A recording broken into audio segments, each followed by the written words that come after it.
Welcome back to our channel. నేను మీ మాధురి. ఎప్పుడు కూడా జీవితంలో తెలియక చేస్తే దాన్ని పొరపాటు అంటాం. అదే తెలిసి కూడా చేస్తే దాన్ని తప్పు అంటాం.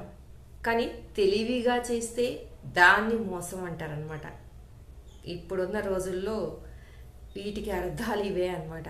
అంటే తెలియక ఏదైనా పొరపాటు చేస్తే దానికి అరే ఇది కాదురా బాబు, ఇలా కాదు చేయాల్సింది, ఇలా చేసుకోవాలి, ఇలా చేసావు అంటే ఇలాంటి పొరపాట్లే వస్తాయని ఒక అవగాహన, ఒక శిక్షణ ఇచ్చి మార్చవచ్చు.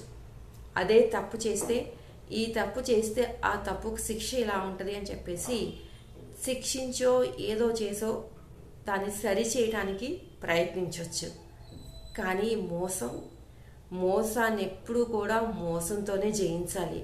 అంటే వాళ్ళు మోసం చేసేవాళ్ళు కదా అని చెప్పేసి మనం కూడా మోసగాళ్ళుగా మారిపోవాలా అని అంటే ఇప్పుడున్న రోజుల్లో నీ వ్యక్తిత్వం అది కాకపోయినా, నువ్వు నిజంగా మోసం చేసేవాడివి కాకపోయినా అందరి విషయంలో మోసం చేయొద్దు. కానీ మోసం చేసేవాడిని మోసంతోనే జయించు. అంటే తెలివి గలవాడు చేసేదాన్ని నువ్వు అంతకన్నా తెలివిగా ఆలోచించే గెలువని మాత్రమే నేను చెప్తున్నాను. ఆలోచించండి సరిగ్గా. ఎందుకు ఇలాగ చెప్తున్నాను అంటే మోసం చేసేవాడు ఎన్నెన్నో జిత్తులు మారి ఆలోచనలతో ఏదో చేస్తూ ఉంటాడు.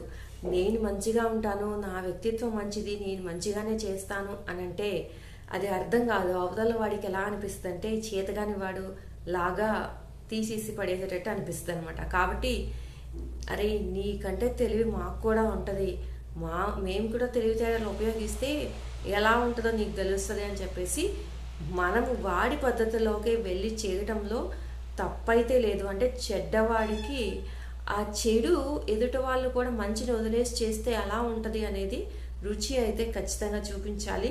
ఇది ఇప్పుడు మనం చెప్తున్న మాట కాదు, పురాతన కాలం నుంచి కూడా ఎలాంటి వాడికి ట్రీట్మెంట్ అలాగే ఉండాలని మన పెద్దలు కూడా చెప్తూ ఉంటారనమాట. ఎందుకంటే ఓ చెడ్డవాడికి కూడా మంచివాడిగా ఇస్తే మారే రకం ఒకళ్ళు ఉంటారు. కానీ మనము వాడి చెడ్డవాడైనా మనము ఆ వేలోకి వెళ్ళి చేస్తేనే వినే రకం ఒకళ్ళు ఉంటారనమాట. అంటే ఆ మనుషుల వ్యక్తిత్వాన్ని, ఆ మనుషుల స్వభావాన్ని వాళ్ళు ఏ రీతిలో చెప్తే దారికి వస్తారు, వాళ్ళు ఏ రీతిలో చెప్తే వాళ్ళు చేసింది వాళ్ళకు అర్థమవుద్ది, ఏ విధంగా మనము ప్రొసీడ్ అయితే ఖచ్చితంగా విజయాన్ని సాధించగలం, వీటిని మైండ్లో పెట్టుకొని మనం ముందుకెళ్ళాలి. కానీ ఏది ఎలాగున్నా నేను ఇలాగే ఉంటాను, నేను పట్టుకున్న కుందేలికి మూడే కాలు, ప్రపంచం తలకిందులైనా ఏమైపోయినా కానీ నేను మారను, నేను ఇలాగే ఉంటాను, నా ఎథిక్స్ ఇవే, నేను ఇదే అని చెప్పేసి పిచ్చి పిచ్చి సినిమా డైలాగులు చెప్పకండి.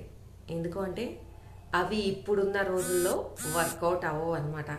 కాబట్టి మారుతున్న కాలానికి అనుగుణంగా నీ పద్ధతులు మారాలి, నువ్వు అవలంబించే తీరు అనేది మారాలి. అలా అని నీ మంచితనాన్ని, వ్యక్తిత్వాన్ని పోగొట్టుకోమని చెప్పడం లేదు.